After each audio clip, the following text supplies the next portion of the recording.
Welcome to the Wieser podcast, coming to you from the JED TV studios on the campus of Purdue Northwest in Hammond, Indiana. Now here's your host, Jim Wieser. Welcome to the Wieser podcast. This is Jim Wieser, who does this particular podcast, and I'm happy to be here with you today.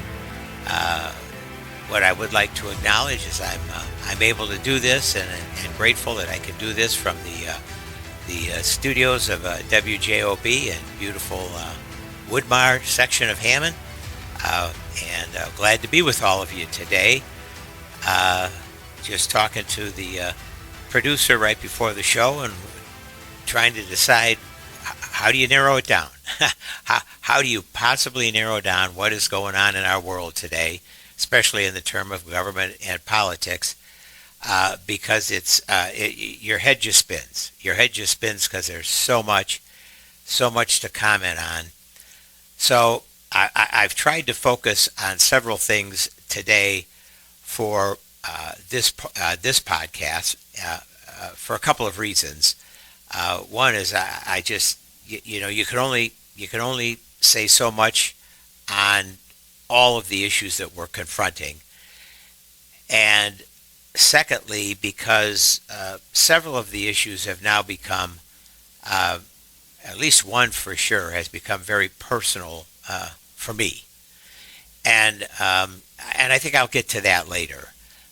So what I'd like to do is let's have a rundown on where we're at currently.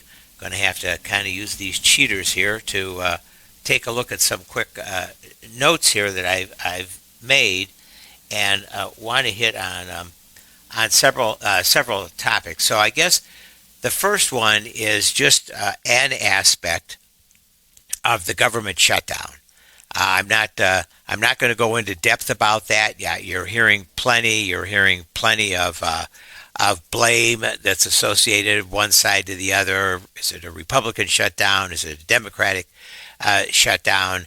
And I think we lose perspective when we frame them in those terms. Although there's no question in my mind that it's clearly a Republican shutdown, and I was reminded about that last week by my 12-year-old grandson. I picked my 12-year-old grandson up from school a little early one day because he and I wanted to watch a Cub game.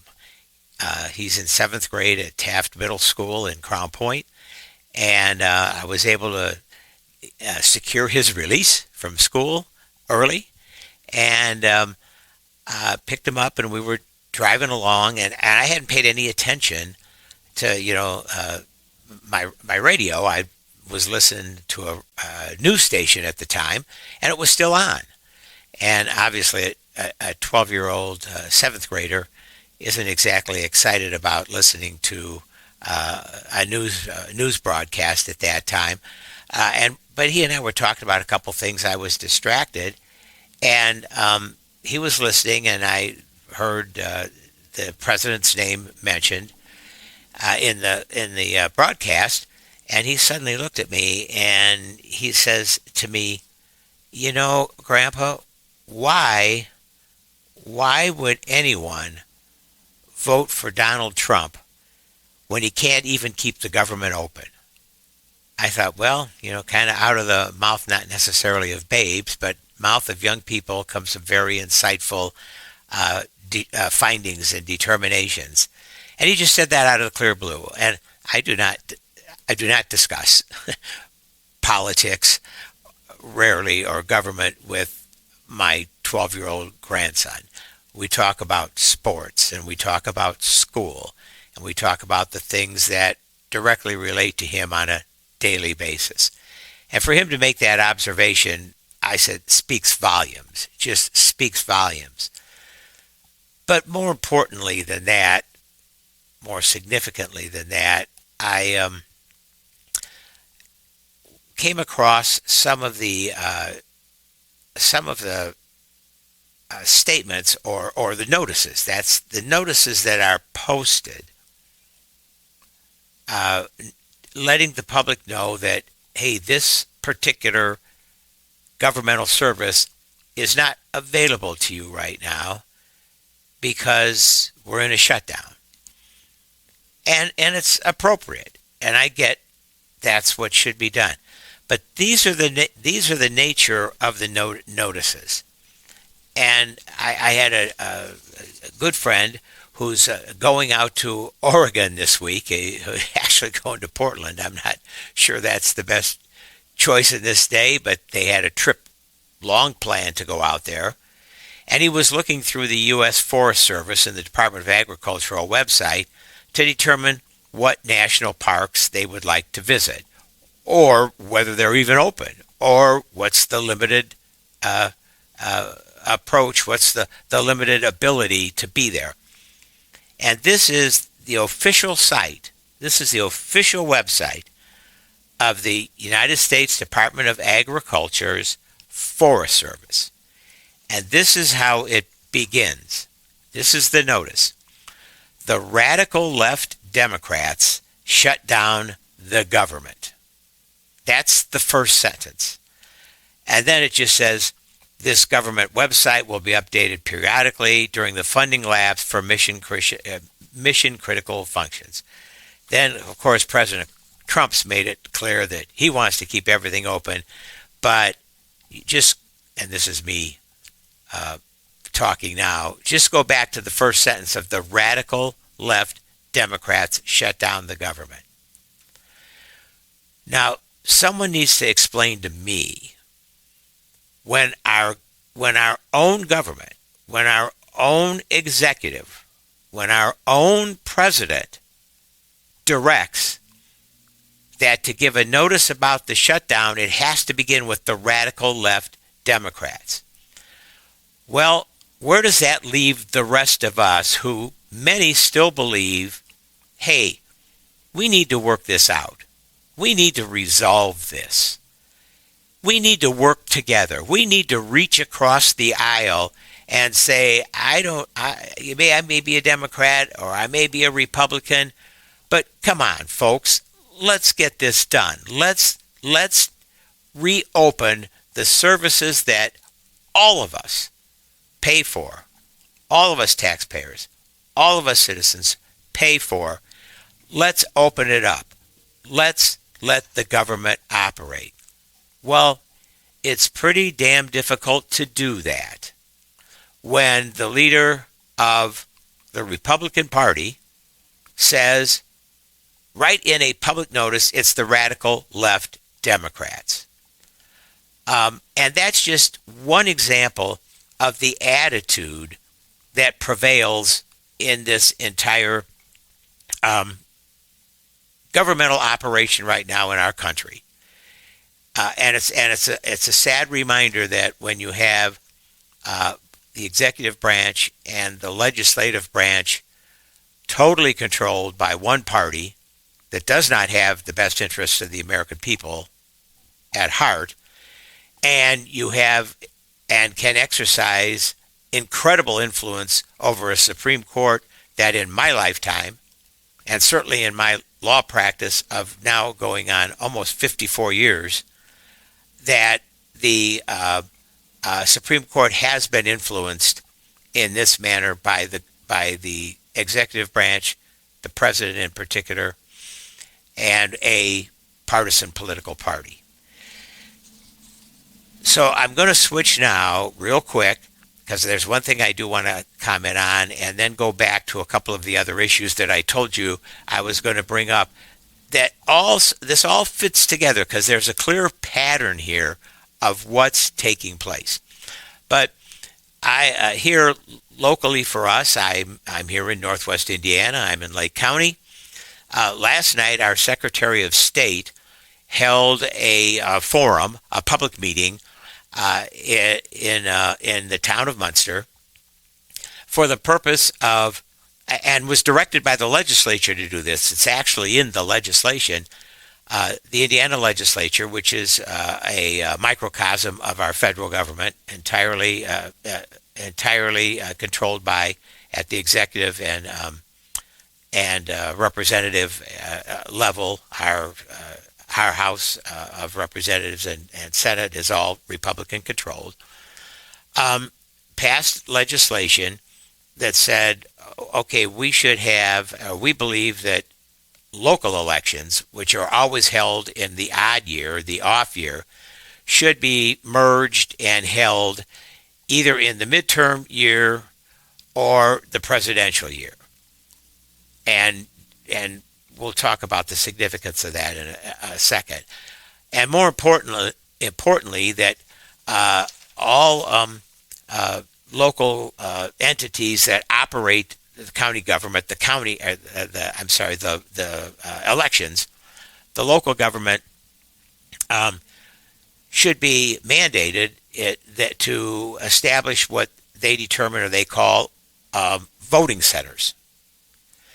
And already there's a number of counties in the state that have opted to go to that. I can't remember the exact number. I think it's less than maybe a third, 26, 28, something like that. And others that have kept precinct-based elections.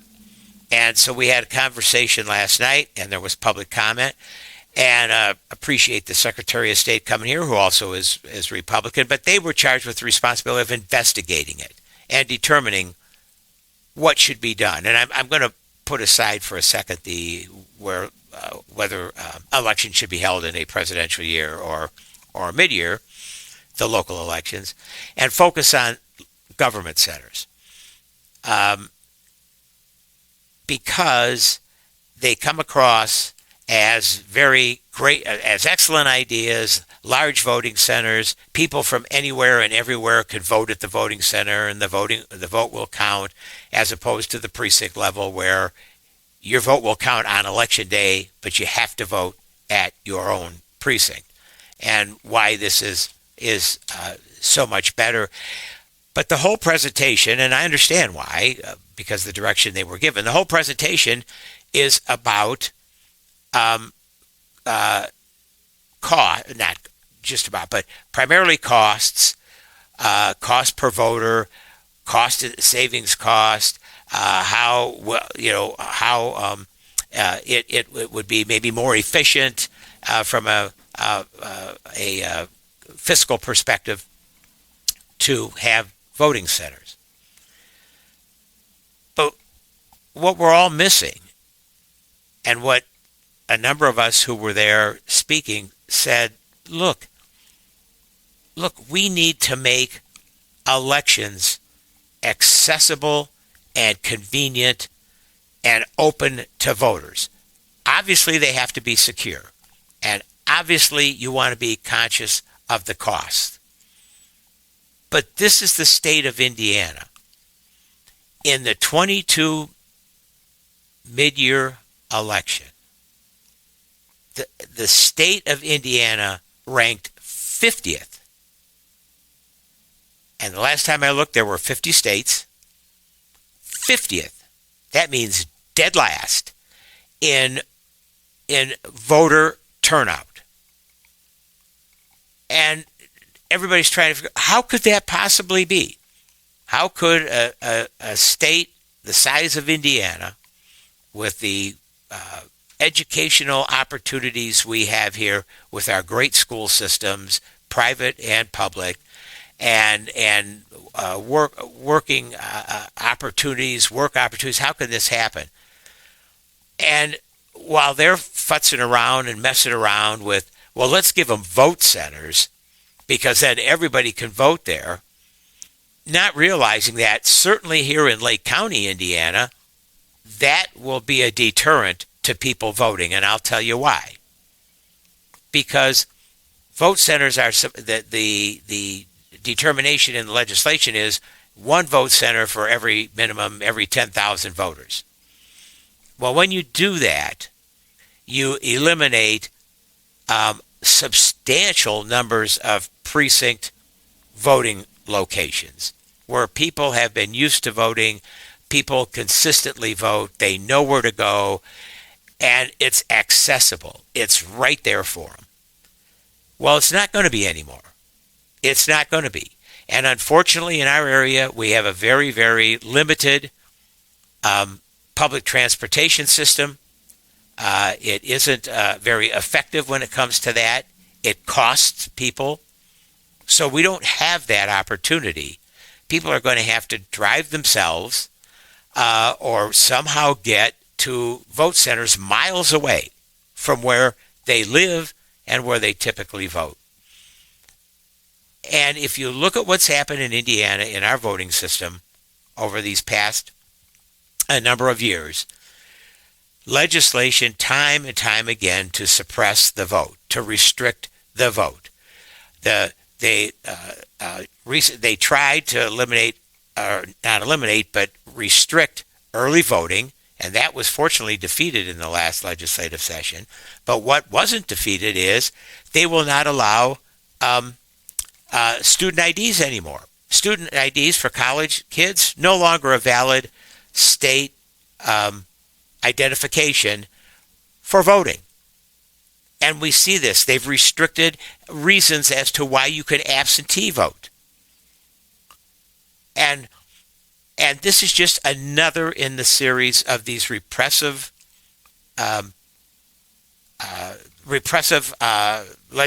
legislative actions that are taken under the guise of, we're making it more convenient, we're making it more cost effective, blah, blah, blah, when in fact what they're doing is suppressing the right of people to vote and certainly not engaging in open ability to make it convenient and to make it accessible.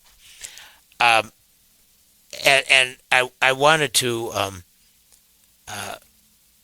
highlight that because of the meeting that we had here last night, where people turned out. It was unbelievable. The place was packed. The interest was incredible because people want to see things change when it comes to that. But it's just another example of what's going on with our government. Now here's what I really wanted to talk about. Not what I really want to talk about. I want to talk about all of it, of course. But this is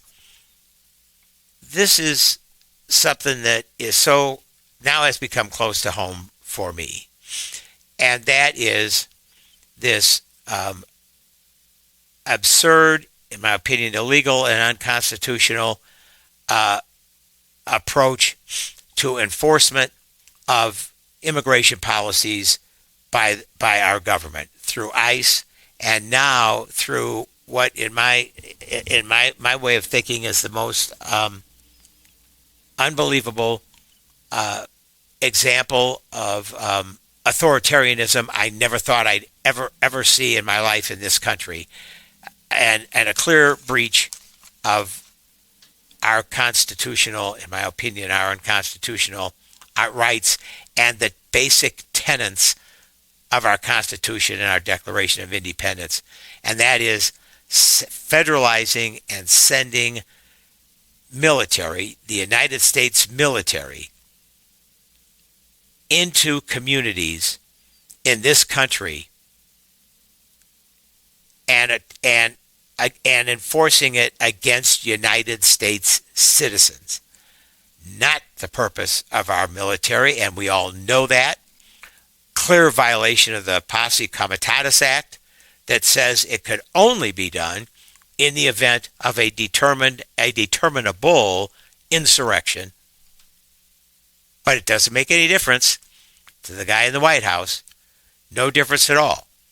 Because he is not about, nor are his supporters and staff, about democracy. They're about autocracy.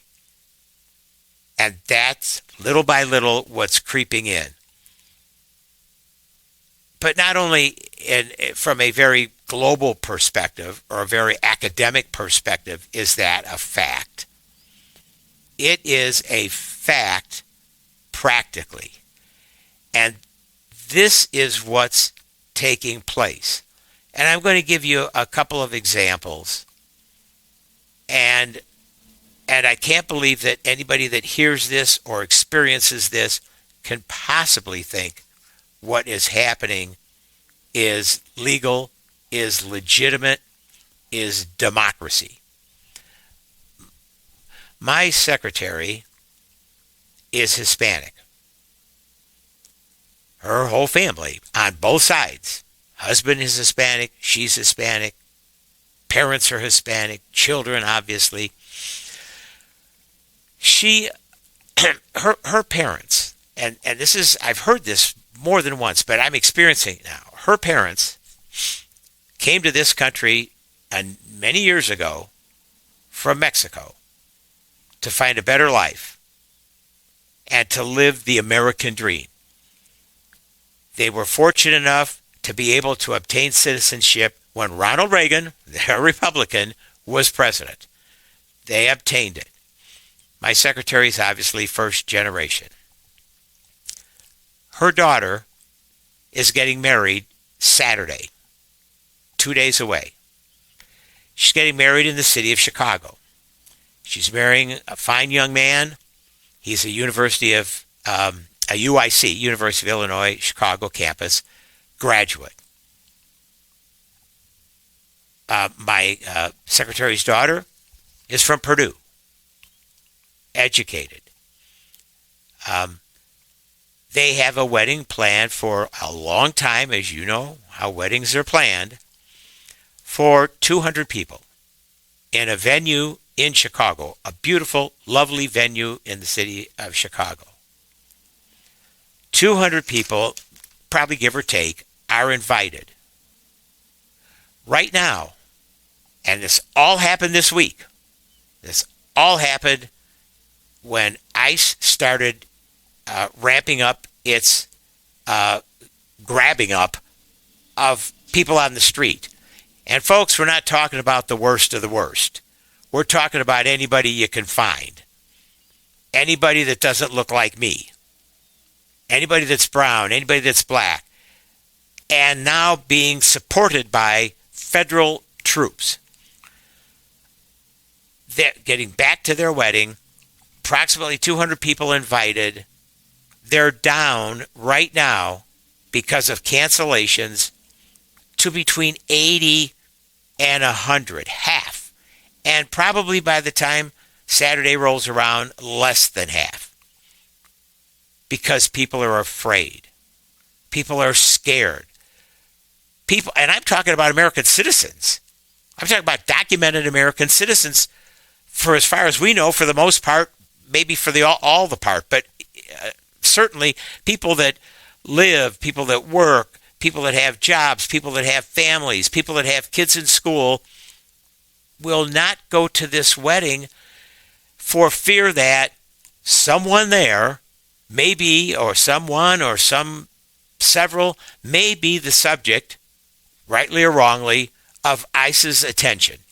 Because they're just, ICE is showing up at these places. And they're going to show up, or their fear is they're going to show up. They're going to show up at this place. And these people, this young couple, probably the most important, certainly one of the most important, certainly the most memorable event in their life to date, have to suffer and can't enjoy what they should because of our government's ridiculous, outrageous actions that they're taking relative to immigration. They can't enjoy their wedding day, their wedding night with friends and family because they're brown. They can't enjoy it. And the Supreme Court gave a recent decision that supports, if you have reasonable suspicion, not probable cause, you can start pulling these people over. Not just pulling them over, yanking them off the street. I'm so appalled, I'm so embarrassed by this, to think that this can happen in this day and age. Even as my secretary tells me, even the mariachi band said no, we were not going to show up. It's horrible. It's the exact contradiction of what this country should be about, and I always thought was about, and is about. and it's horrible. And you're seeing on the news daily examples of situations like this. But this is the first one I've ever personally experienced. And I know these folks, and they're just such wonderful people that it breaks my heart. It breaks my heart that something like this has to take place in this country in the 21st century. Is appalling, unthinkable a year ago. Totally unthinkable. Finally, I just want to comment quickly, because all these, you can see all these tied together, and comment on what the euphemism that people like to talk about is redistricting. Well, it's not redistricting, it's gerrymandering, which is improper, illegal, inappropriate redistricting. It's not following the rules. It's not following the rule of law regarding redistricting, but gerrymandering. And we're experiencing that right now in this part of our state, specifically in this part of our state, because the president has said, we need, as he did in Texas, go find me 5 new Republican districts. As he did in Georgia, go find me 11,780 votes. Do this. I know it's not lawful. I know it's not right. I know it's immoral. But just do it. And the thread runs through all of these policies. All of them are the same. They're illegal. They're immoral. They're autocratic. But just do it. So he says to Indiana, and he sent his minion, J.D. Vance here, a month ago to talk to our legislature. We have 9 congressional districts in Indiana, 7 Republican, 2 Democrat. Find me a Democrat district. Well, we happen to be one. Right where I live is one of them.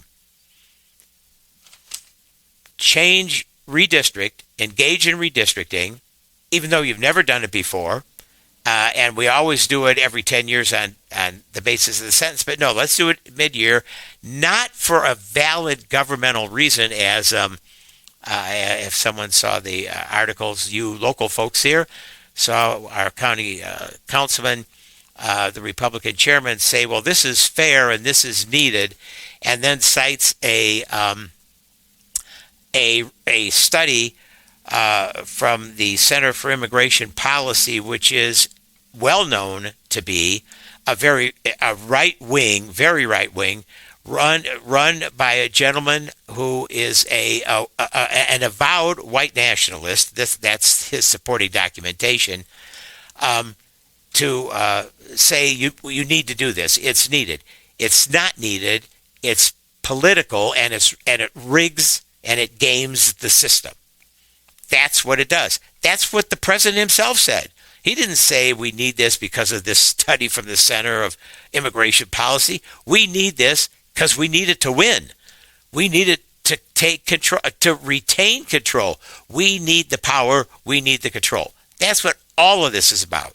Whether it's immigration policy, whether it's redistricting or gerrymandering policy, whether it's a shutdown in the government, whatever the issue du jour is, this is his focus, and the government's focus is on this. So the issue that they want to pursue now in Indiana for 1 congressional district, it's not enough that you have 7 of the 9 congressional districts. You want to have 8 or maybe 9. We have our congressman, 2 congressmen, Democrats, Frank Mervan here, and Andre Carson in the Indianapolis area. And it's not enough that they've got 7, they want 8, or they want 9. But the focus is going to be, and has been, on our congressional district, and our congressman. To, I hope, the credit of our legislators, they don't appear really warm and embracing and wanting to embrace doing this because they know it's the wrong thing to do. Our governor, Mike Braun, former United States Senator, said, well, we have to remember that if we don't do this, there's going to be retribution. Because that's the word of the day and that's the policy we follow. Whether it's Jim Comey being indicted or whether it's what our governor's concerned about, which is retribution because, we get money from the federal government and we get programs that the federal government approves. And his concern is, look what Trump will take away from us because that's how he operates government, by fear and by retribution. And he even said that. He didn't say it exactly like I did, but he said we have to be aware of what could happen with us losing these programs and these policies. We need to be aware of it. Well, sure enough, they're not happy with the slow walk that's being done by the Republican side here in Indiana. J.D. Vance is being sent back here tomorrow. And J.D. Vance isn't being sent here for warm and fuzzies.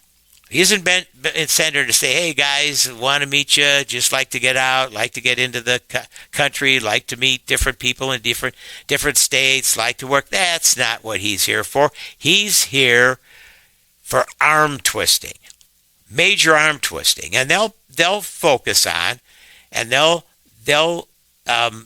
select those few votes that they need, because there is a base that is in favor of doing this, even though it's improper, even though it's illegal, even though it's immoral. They're in favor of doing this. They'll focus on those 2, 3, or 4 votes they know they need, and they will twist the arms. And and I know from experience, that means, hey, you do what we want you to do, or you'll be primaried. It's as simple as that, folks. It amounts to nothing else. Because that's how our federal government, our president, and his minions operate, out of fear and retribution. And people ultimately cave in and ultimately kowtow. So I leave you with this. It's up to us, folks. There's not much left. We're not going to get help. Congress is, you talk about a do-nothing Congress. They send the Congress home. They send them home because they don't want them to vote on the Jeffrey Epstein release of governmental files. So Congress goes home, and we're in a shutdown. And we have all of these issues to have to deal with, including a congressman-elect from Arizona who they won't seat, who Michael Johnson, the Speaker of the House, refuses to swear in because he knows she'll be the 218th vote that will pass the resolution that requires the Epstein files to be brought out into the public, to be released to the public, so we really know what was all about that. Won't even swear her in, although she was overwhelmingly elected to replace her father who was there for 22 years and who unfortunately died of cancer.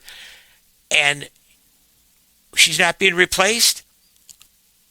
Why? Because they don't want that last vote. Why? Because she's not of the same color and not of the same philosophy as Michael Johnson.